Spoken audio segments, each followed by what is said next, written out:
Salom do'stlar, bu dunyoda shunday g'aroyib kasblar borki, ular egalariga yaxshigina daromad olib keladi. Bu kasblar haqida ilgari eshitmagan bo'lsangiz, hayratlanishingiz tabiiy. Ilon zaharini to'plovchilar.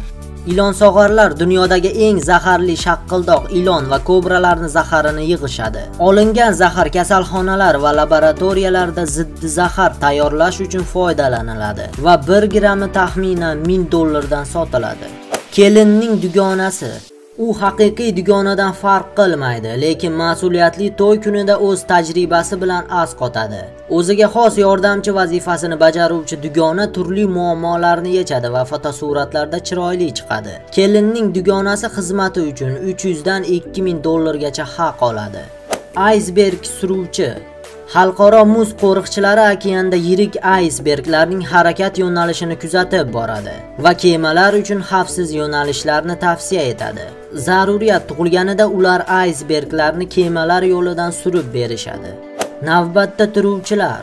Narxlar arzonlaydigan mavsum va Apple kompaniyasining yangi mahsuloti sotuvga chiqadigan kunlari bu kasb egalari qattiq ter to'kishadi.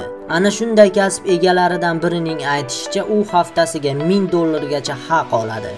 Itlar uchun ozuqani yeb sinab ko'ruvchilar. Ayrim kompaniyalar itlar uchun chiqarilgan ozuqaning ozuqaviy qiymatini baholash uchun ishchi yollaydilar. Shuni ham aytib o'tish joizki, aksariyat hollarda sinovchilar itlar ozuqasini chaynab ko'rishadi, lekin yutib yuborishmaydi. Yig'lovchi. Professional yig'lovchi motam marosimida o'zining qayg'u bilan yig'lashi orqali hammani hayron qoldira oladi. Angliyaning yig'lovchini yo'llang kompaniyasi 2 soat uchun $70 evaziga 3 mutaxassislari xizmatini taklif etadi. Mana shunaqa gaplar do'stlar, fikringizni izohlarda qoldiring va videoga like qo'ying va kanalimizga qo'shiling. Hammaga xayr.